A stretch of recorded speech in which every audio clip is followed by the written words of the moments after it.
Hello again, everyone out there. This is Jack here at the Talk School of English in Phnom Penh.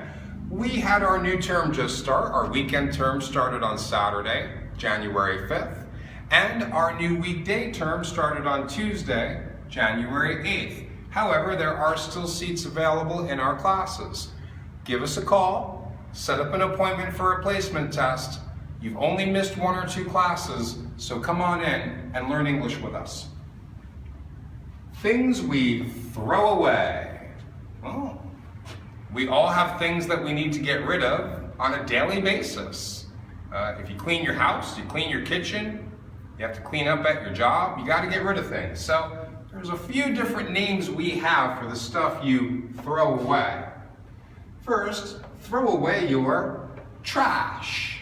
Your trash.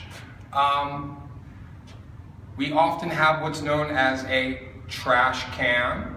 We have trash bags. And this is where I scrape my plate after I eat dinner. It's where I throw away things that I don't want. Time to take out the garbage. Well, to take it out means to get it outside, get it out of your house. What does garbage mean? Same thing as trash. Garbage and trash are synonyms, something that I don't want. We put waste in a refuse bin. Now, don't get confused. I know this word looks like refuse. Refuse and refuse are spelled exactly the same, but they're pronounced differently and they mean two different things. Refuse is just another word for garbage and trash. My waste is another word for refuse, garbage, and trash. I think you see where we're going here. Finally, I got rid of some junk. Well, junk is a close cousin of the other words. I could use that in a couple of different ways. Sometimes junk is just things I don't want. Trash, garbage, waste, and refuse strongly suggests that it's something that's dirty, maybe something smelly. Junk may not be something dirty and smelly like our kitchen garbage, but it's still definitely something that we don't want, something we don't need anymore. If you have children, or you remember when you were a child, if you had a toy and it broke into 20 different pieces, it's junk now. Throw it away. If you have any questions, our staff here is happy to answer them. As always, look for us right here on Facebook. Thank you. Hello again, everyone. This is Jack here at the Talk School of English in Phnom Penh, the capital of beautiful Cambodia. Please remember that our new weekend course starts on this Saturday, December 1st. Sometime during the week, please contact us and come on in for a placement test. It only takes a short period of time.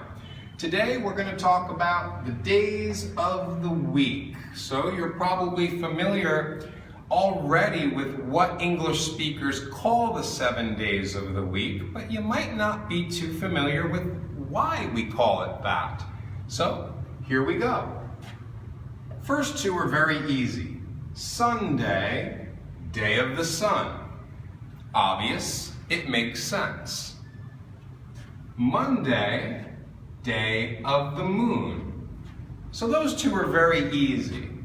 Now here is where it gets a little more complicated because most of the rest of the days are based on Norse gods. And when I say Norse, think of the ancient times in countries like Norway, Sweden, and Denmark. Tuesday, the Norse god of combat. So that was their god of war. So Tuesday was his day. I wouldn't be surprised if it was a lucky day to start a battle. Wednesday, Odin's day. Well, if you like Marvel movies, then you might know who Odin is. He's kind of the father of all the other Norse gods. And his day is right in the middle of the week. And then Thursday, well, that's his son's day. Thor's day. The Norse thunder god. And if you've seen Thor in the movies, you see him raise his hammer and call down lightning and you hear all sorts of thunder, that day is named after him. Now, not every day is named after a boy. Here's one named after a girl, Friday, the day of Frigg. She was the Norse goddess of beauty, so the girls get their day too on Friday. Now, we switch from Norse gods to Saturday, and that's a little bit different. Last day of the week, Saturday, is the day of Saturn. Just like the planet with the rings in the sky, he was the Roman god, a water carrier, and Saturday is the day of cleansing, particularly our hands. Maybe because it was the end of the week, time to relax. If you have any questions, our staff here is always happy to answer anything that they can. As always, you will find us right here on our Facebook page. Thank you. Hello again, everybody. It's good to have you back. This is Jack here at the Talk School of English in Phnom Penh. Our new term is starting Saturday, December 1st. Please contact our staff and set up an appointment for a brief placement test. Today's subject, it doesn't look clear, doesn't sound clear. Well, what English speakers often do is take words that help express that things don't look clear, something that obscures my vision or kind of blocks my view, the way I see things, and we switch it a little bit to also include how things sound, whether it's someone speaking or just a situation that we're in. Here's some examples. Seems a bit murky. Now, when you think of murky water, think of when you're mopping a floor. I have a mop and a mop bucket, and the more I clean the floor, every time I rinse my mop and my bucket, the water gets a little bit darker. When I started out mopping, I could see the bottom of my bucket because the water was clean. But now the water's getting dirty and I can't see the bottom of the bucket anymore. That means the water is getting murky. And if someone tells me something that seems a bit murky, what it means is that I can't really see the whole picture. I'm not seeing clearly. There's something obscuring my vision. Things seem a little foggy. Well, what is fog? Well, fog is what happens when moisture on the earth, where it's cool at night, gets hit by a little bit of warm air as the sun is often coming up. And we get kind of those clouds that are at ground level. Sometimes they can be dangerous to drive through. You should be careful. And if things seem a little foggy, that's very similar to things seem a bit murky. Something foggy means I cannot see the situation clearly. I don't understand everything because I'm not seeing everything. There are some gray areas. Well, when English speakers say, well, the situation is in black and white, that means it's easy to see. It's either right or it's wrong. It's either up or it's down. It's either hot or it's cold. It's either black or white, or it's in black and white. But gray is that color we get when we mix black and white together. Maybe something's not quite all the way up or all the way down. Maybe it's a little in the middle. I'm not certain. But gray suggests that also we're not able really to tell if it's black or if it's white. It's not quite either, but in a way it's both, and it turns into something different.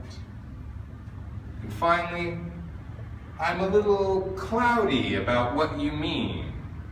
Well, if we're standing on the beach and we look out at the ocean on a clear day, we can see for miles and miles and miles. As a matter of fact, we can see the ocean until we get to the point where the earth actually starts to turn. That's how far away our eyes can see. But you know what? On a cloudy day, I can't even see 20 feet off the beach. I can only see the water that's right in front of me. There could be a boat sailing right nearby, but because it's so foggy, I can't tell. If there's a situation that I'm in and I'm a little cloudy about what you mean, it's similar to saying I'm murky or foggy. It means that I cannot see all the way. I cannot see the entire situation. Our staff here at the Talk School will be happy to answer any questions that you have, as always. And please tune in soon and see us again right here on our Facebook page. Thank you. Hello again, everyone. This is Jack here at the Talk School of English in Phnom Penh, Cambodia, also known as the Kingdom of Wonder. Well, what do we mean when we use the word wonder? Because that's one of those words in English that has more than one meaning. The first meaning I'm going to show you is just to think about anything. For example, I wonder what I'm going to have for dinner tonight. But that's not exactly what they mean when they say the kingdom of wonder, because the word has another meaning. Wonder means amazement. So when I see something that fills me with wonder, it's kind of like something that I've never seen before, and there's probably one or two nice surprises that I was not aware of until I saw it. And other words that are synonyms for wonder, and remember, a synonym is a word that has the same or similar meaning, are words such as wonderful, outstanding, and spectacular. The point is that they call it the Kingdom of Wonder, kind of like they were calling it the Kingdom of Amazing Things. Now, please remember that our school is starting a new weekend term this Saturday, January 5th. Our new weekday term begins on Tuesday, January 8th, the day after the holiday. Please give us a call and set up an appointment for a placement test. It only takes a short amount of time. If you have any questions, our staff will be happy to answer any that they can. And as always, you'll find us right here on the Facebook page. Thank you. Hello again, everyone. This is Jack here at the Talk School of English in Phnom Penh. Again, we have started our new weekend term. However, we're only one weekend in. If you're still interested, please contact us and set up an appointment for a placement test. It only takes a short amount of time. What we're going to talk about today is other words for happy. So, for example, we all know when we have a birthday party, we sing happy birthday. But we have a lot of different words for happy, and I have 6 other examples on the board tonight. Let's go over them. Well, the first one, since it's December, and you know that in Western countries, we're going to be celebrating Christmas soon, I have merry up here. To be feeling merry is to be feeling happy, which is why we say to each other, Merry Christmas. As a matter of fact, the British will often just say to each other, Happy Christmas, but the Americans will almost always say merry. Either way, it doesn't matter. They want you to be happy, merry, or just content at least during Christmas time. Our next word, how about jolly? Yeah, jolly. That's interesting. What is the difference between happy and jolly? Well, when I think of a jolly man, I think of a guy with maybe a big belly like Santa Claus saying, oh, ho, ho, ho, ho. Okay? It suggests kind of a physicality to the happiness. I'm displaying it with my body in some way. Now, what if I feel elated, or if I experience the feeling of elation?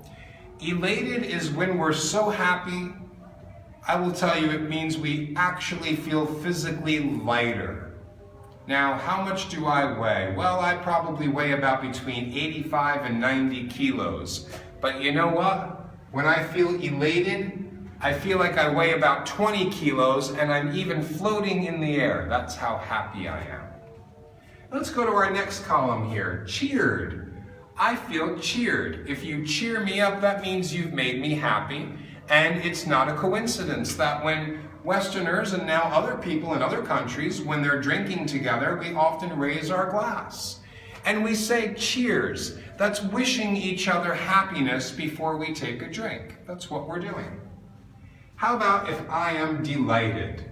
Well, I don't know what the difference is the further we go down this list. Delighted means happy. In a way, it also means elated. If I feel delighted or if something is delightful, it is pleasing. There's no doubt about it. It does suggest that it's not the greatest thing I've ever seen in my life, but it's certainly enough to amuse me and keep me happy enough. And finally, joyful. The root word here in joyful is joy. Joy is when we feel great, great happiness. Like maybe the day we are married, or the day our grandchild is born. Something that has really made us happier than we usually feel. You could be happy every day of your life, but when a new baby is born or a child gets married, or anything that just is very good for ourselves and our family and the people around us, that's when we really feel joy and when we feel joyful. If you have any questions, please contact us here at the school. As always, you will find us right here on our Facebook page. Thank you. Hello again, everyone. This is Jack here at the Talk School of English in Phnom Penh, the beautiful Kingdom of Wonder, Cambodia. Now, please don't forget to give us a call. Come in and see me. Come see me and take a placement test. Let's see how you do and see where we're going to place you in our school. I know you're thinking of learning English, or you wouldn't be watching me right now. Now, today we're going to talk about passing.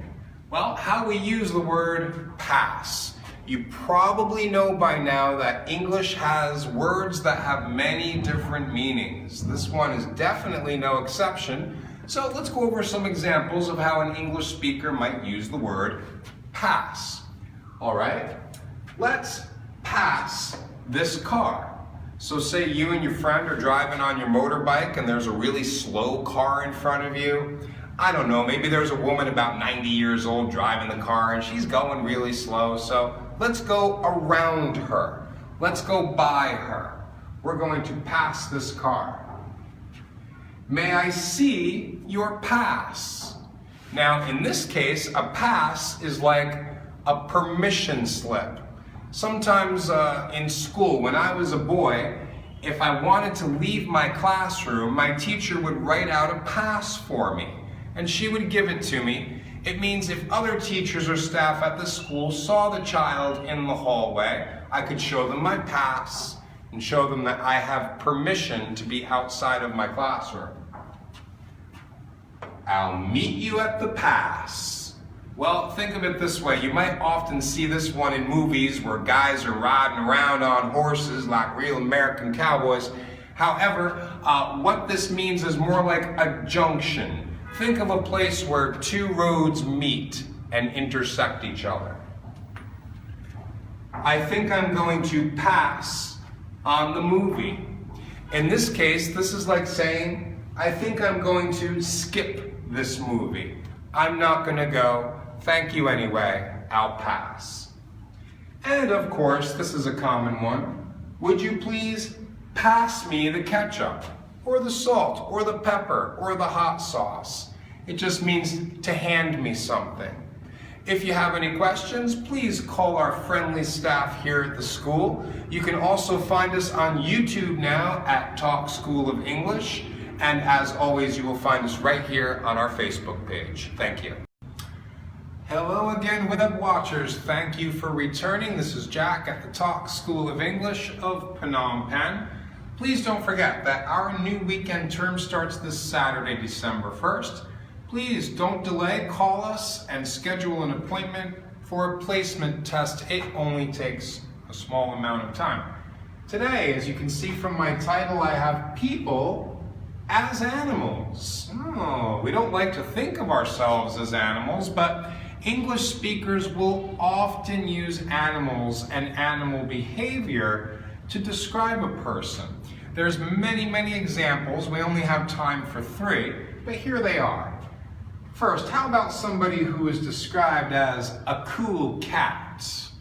Well, someone who is a cool cat usually is the type that doesn't let the small things in life bother them. and also someone whose behavior is very relaxed and laid back. The kind of person that doesn't cause a scene. A cool cat is my kind of guy. I like to hang out with that guy. Now let's go from cats to dogs. In this case, we have a sea dog. Now what is a sea dog? Because dogs don't live in the sea. Well, actually, occasionally they do if they're on a ship. And a sea dog is the name for a sailor who makes his living from the sea. Not just somebody who works on a ship for a little while. This is the kind of person who makes a living, a career, out of being on the ocean and on the sea. A real old sea dog. And finally, this is one I don't ever want to be, a jailbird. What is a jailbird? Well, unfortunately, that's a prisoner. Like a bird in a cage. It's someplace none of us ever want to go. Hopefully, if you have been there, you learned your lesson and you're never going to go back, because nobody likes to be locked in a cage like a bird. We want to be free and we want to fly in the sky like the other birds.